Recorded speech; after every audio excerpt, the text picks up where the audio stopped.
زما بېوسي او ستاسو دا نشټیم ګړه ژوند راله نه برداشت کېږي بچیا هېڅ په بل نه پوهېږم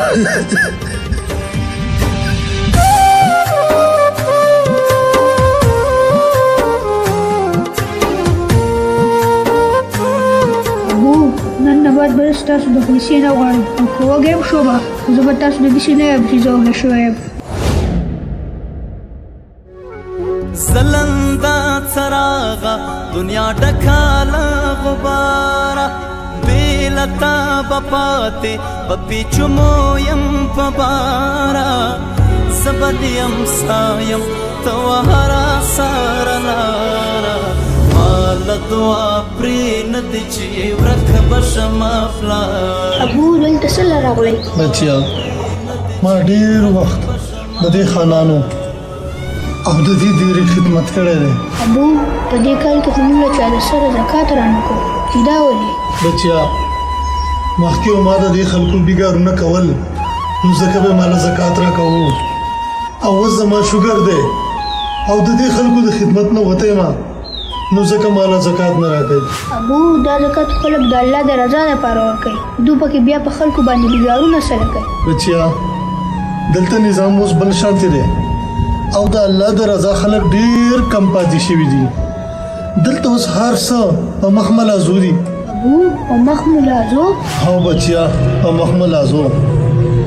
دلته خلک زکات هغه کس له ورکوي چې د ده پې پوره نوم کېږي او د دې نه علاوه د هغه خلکو غمخادي کوي چې اصل رسوخواله وي او چې د مالدار نامور سړي غم وشي نو دا خلک وله د نوم کولو لپاره منډې وهي او قبر تختې جنازې هم لاسنیویلو له په وغځي او چې د غریب سړي غم وشي نو دا سرمایه‌داره خلک جنازې لاسنیویلو له خپل مزدور لیږي بچیا دلته غمخادۍ او قبر تختې نه مخ ملازه او سیاست جوړ شوي دي په هغو ورځو چې غم وشي نو ته دې خلکو ته ګوره او د الیکشن په ورځو کې چې غم وشي نو د دې سیاستدانانو او ممبرانو د قبر په تختې په خدمت د یو بل سره جنګ وي زمانې تېرې شوې خو دا خلک هوښیار نه شو ورور پرېږدي وي دې خلکو له به سبا بېګا خدمت هم کې او زنده‌باد او مرده‌باد به هم کې او چې بیا وګټي نو په دې کې بوله خدمت هم کې او خدمت هم داسې چې میلمانه بوله گزار کې او دیره بوله پاکې او په هره جلسه کې بوته حاضري کې او جنډې بور لکته برکې او چې په خدمت کې دوله معمولی کمې راوستو نو سوال جواب به درپسې وکړي چې ته خو غیر حاضر یې او تا نه چې ما کلاس پور نوکري کوله نو د دې دپاره مې کوله چې ته به زما سبا بېګا خدمت کې خو دا غریب ورته دا نشي ویلی چې په جلسو کې چې ما تاله منډې تړلې والي او ما تاله زنده‌باد مرده‌باد کړي دي او ما تاله جنډې لهراو کړي دي او زما هوډ او زما خدمت ته دې مقام ته رسولی دا غریب نشي ویلی او هغه د صرف دغه یوه خبره په بار بار کوي چې ما تاله کلاس فور نوکري کړې ده او د دې نه علاوه که په علاقه کې ټرانسفارمر خراب شي او ټرانسفارمر ولګي نو په هغې باندې هم سیاسي سکورینګ کېږي او زنده‌باد مرده‌باد چغې والی کېږي خو غریب دا نشي ویلی چې که دا ټرانسفارمر ما ته لګېدلی دی نو په دې زه ډبل ډبل بیلونه ورکوم که د دې لینکونه خرابېږي که د دې چکۍ خرابېږي که په دې کې نورې مسلې راځي نو دا د وبدا حق جوړېږي چې مال یې جوړ کړي ولې چې زه دله ډبل ډبل بیلونه جمع کوم نو دا حق جوړېږي چې ما ته ښه سرویس راکړي غریب دا هم نشي ویلی او په من کې دې سیاستدانانو دا ځای را لاندې کړی دی 4-5 کاله به په نظر نه راځي خو چې د الیکشن وخت را نږدې شي نو بیا ورک شه غمونه دا لارې وي دا کوڅې وي دا پیپونه وي دا د ګیس وادي وي او دا جی جان شروع شي او زموږ د خلکو نه د 4 کالو هغه ضلالت هیر شي او بیا په وختي خدمت باندې دوکه شو او بیا د زنده‌باد مرده‌باد ناره شروع کړي او دې سیاستدانانو دا معلومه کړې ده چې د دې خلکو نه 3 ورځې بعد خپل مړی هیر وي زموږ خدمت به ورته صحت وي خو راشه د الیکشن په نږدې ورځو کې ولا لږ ډېر خدمت کوه او وړ پرې اخله او بیا دې ورکېږه او دې خلکو هر څه په خپله په ځان ورن کړي دي د اوټ په ذریعه د داسې خلکو انتخاب وکړي چې بیا وایي چای ګران شو چینی ګرانه شوه غوړي ګران شو وړه ګران شو او زمونږ د تپوس څوک نشته ته ولې د داسې خلکو انتخاب کوئ چې څه بالت یې علاقې له او ځان له کار نشي اخیستی او په پاکستان کې د یو نظام روان دی چې هر درې میاشتې بعد یوه نه یوه ایشو راجمعېږي چې د خلکو د ذهنونه پرې مصروف وساتي او د خلکو نه دا وخت حالات او مهنګایي دا هېره کړي او د دوی ذهن په میډیا او په سیاسي سرګرمیانو او په مختلف یوه نه یوه ایشو باندې د خلکو د ذهنونه مصروف وساتي او کوم چې هوښیار خلک دی نو هغه خاموشه پاتې شوی دی او خپل روزګار له وخت ورکړی دی او خپلو بچو له رزق ګټي او په دې سیاسي خلکو پورې او سیاسي خبرو پورې خاندي خبرې ډېرې دي او الله پاک ته زمونږ په حال رحم وکړي او الله پاک ته ستاسو مددګار شي او زه به د دې علاقې د دې ډېرې خان سره ستاسو متعلق هم خبره کوم لاړم د الله په امان الله په امان ابو ډېرې ښکلې خبرې وکړې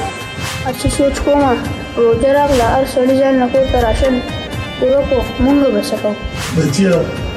زمانه چې څومره کېده ما ستاسو لپاره وکړه خو اوس د شوګر بیماري ما او ډاکټر را باندې کار هم بند کړی دی او بل طرف ته راکړه د رضا درک نه لګي بچیا هېڅ په باندې نه پوهېږم زما بېغسي او ستاسو دا نشنیم ګړه ژوند راله برداشت کېږي بچیا هېڅ په باندې نه پوهېږم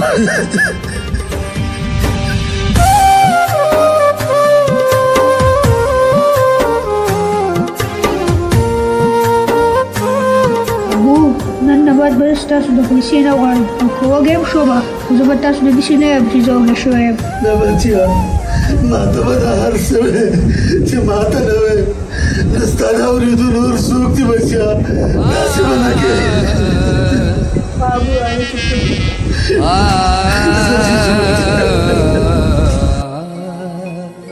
ورور موږ تاسو له په جرګه راغلي یو او الله پاک په تاسو رحم کړی دی او د الله شکر دی ورور داسې خبره ده چې عمران ستاسو ګاونډي دی او تاسو ته پته ده چې عمران ډېر زیات غریب دی او د لوږو تندو سره شپې ورځې سبا کوي او تاسو ته دا هم پته ده چې د هر چا نه زیات حق په تاسو باندې ستاسو د ګاونډي دی او عمران یو داسې انسان دی چې په ځان سخته تېروي خو چاته لاس نه نیسي زه په دې سلسله کې راغلی یم چې په تا الله رحم کړی دی او هغه د زکات مستحق دی او د رمضان المبارک میاشت ده او د یو عظیم د ثوابونو میاشت ده که د دې میاشتې دا خرچه تاسو برداشت کوئ او د خپل کور راشن د عمران سره تقسیم کوئ نو په دې به ستاسو غاړه ازاده وي او ډېر لوی ثواب او اجر به تاسو ته میلاو شي اول داسې وکړه لاړ شه څلور میاشتې ولګوه او ښکلې ږیره پرېږده که بیا دا خبرې کې نو بیا به در سره مزه کوي او ورور ټیک دی وې ږیره چې دا د پیغمبر صلی الله علیه وسلم سنت دي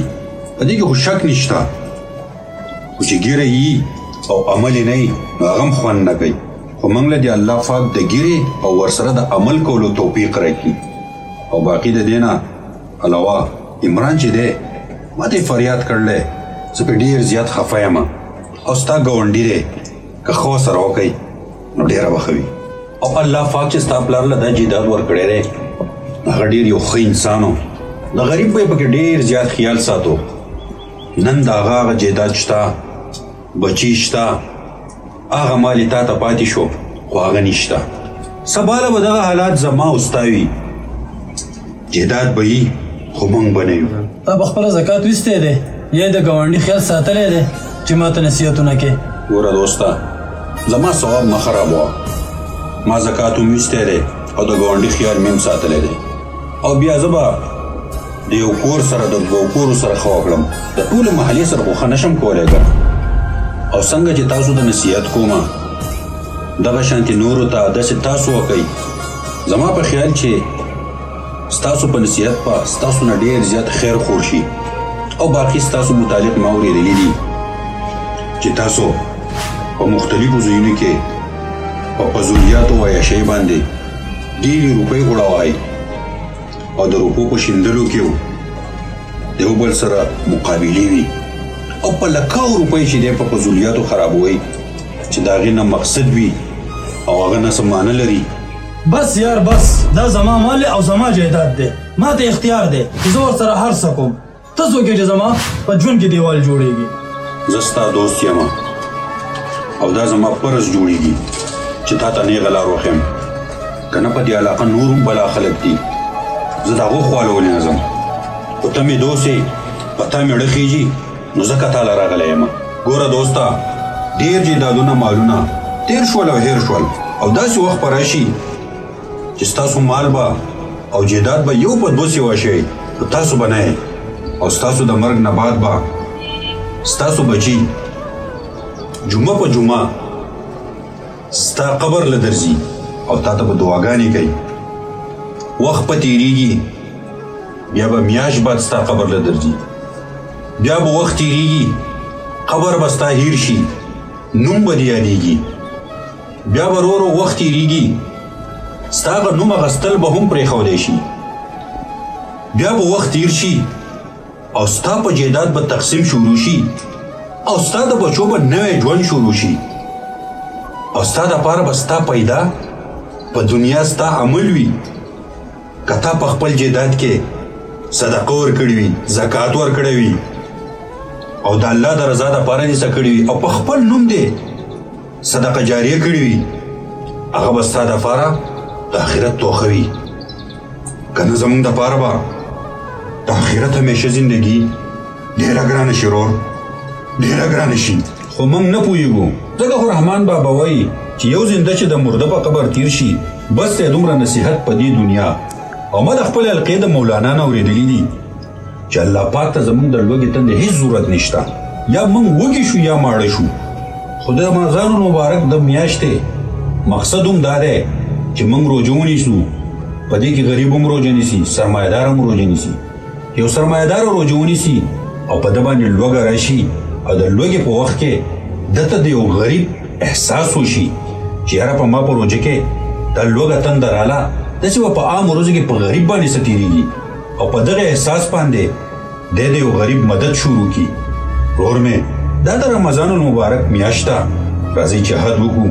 او د دې غریبو مستحقو خلکو سره مدد شروع کړو او د خپل کور راشن ورسره تقسیم کړو. که نه زموږ دا روژې به پیدا ونه کړي وروره، زموږ دا روژې به پیدا ونه کړي. بس دوست بس، تا خو زما سترګې رڼا کړې. ما خو خپل ټول مال په فضولیاتو باندې شیندلی دی او د خلکو سره به مې پې مقابلې کولې. کله به مې ډمې راوستې، کله به زه ډمونه تلم، کله به مې ژړاګان ناوستل، کله به ورله زه تلمه. ما خپل ټول مال په فضولیاتو وړاو کړی دی، په فضولیاتو باندې. او ورور، تا سره دې الله ښه وکړي، تا خو زما سترګې رڼا کړې ورور. او د دې نه علاوه ما په فضولیاتو باندې په لکاو روپۍ ورکړي دي او چې خبره به د الله نامې لرله چې ما له د الله په نامه باندې 10 روپۍ راکوي، نو ما چاله هم د الله په نامه باندې 11 روپۍ نه دي ورکړي. او نن ما ته احساس وشو چې ما له څه کول پکار دي. زه به د عمران د کور ټوله خرچه برداشت کوم او د دې سره سره به د نورو غریبو مستحقو خلکو هم خیال ساتم او کوشش کوم چې عمران له وړوکي شان د سپک کاروبار شروع کړم. دا مې ستا سره وعده ده. جزاک الله، الله پاک دې تاسو له جزای خیر درکړي. امید ساتم چې دې سره سره د نورو غریبانو مستحقو خلکو سره هم ښه وکړئ. ورور، موږ ته اجازت راکړه، موږ به راشو. د الله په امان، راځه دوست.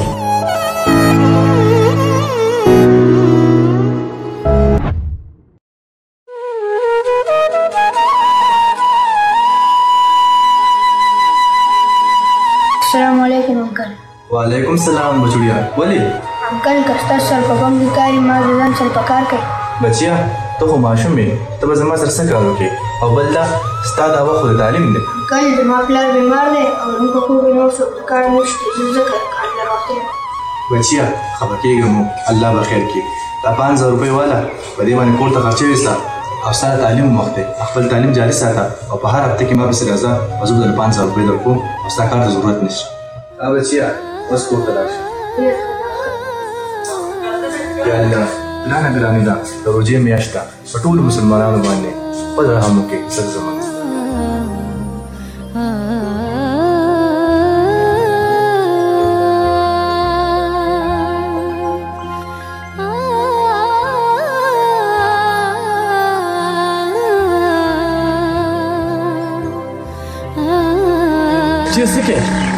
د کار پسې راوتی وم خو هغه رال 15,000 روپۍ راکړې وایي ته کار مه کوه ته په هفته راځه او وایي زما نه 15,000 روپۍ وړه خو کار به نه کوې بچی خیر دی اوس دې 15,000 روپۍ واغستې خو بیا په دې پمپ والا پسې نه راځي زما بچی په ما باندې د هر چا نه ستا زیات حق دی خپل کور کې تپوس وکړه او لیسټ راله راوړه چې څه کم وي چې درته واله او تاسو چې هر وخت د هر څومره روپو ضرورت راځي نو ما پسې راځه زه به یې درکړم او د نن نه بعد به خپل سکول ته ځي او خپل تعلیم به کوي ډېره ښه ده مامي راځه بچیه چې روژې له درله غونډه سودا والم سبحان الله موږ له پکار دي چې د رمضان مبارک په دې میاشت کې په خپل چاپیرچل کې نظر وګرځو او د غریبو مستحقو خلکو سره ښه وکړو داسې نه چې ماته لس قسمه ترکاري پرته وي او زما ګاونډي غریب دی د سپورې روټۍ سره روژه ماتوي او موږ له د روژې او عبادت سره سره په خپله غوسه کنټرول راوستل پکار ولې چې دا یوازې د خولې او لوږې روژه نه ده ملګرو دا د ثوابونو د سیزن میاشت ده راځئ چې موږ په الله پاک ځان وبخو او د غریبو او مستحقو خلکو ملاتړ جوړ شو د نور دا قسمه ویډیوز کتلو لپاره زموږ یوټیوب چینل وادي سوات واین ضرور سبسکرایب کړئ او د ګنټۍ دا نشان هم دباو کړئ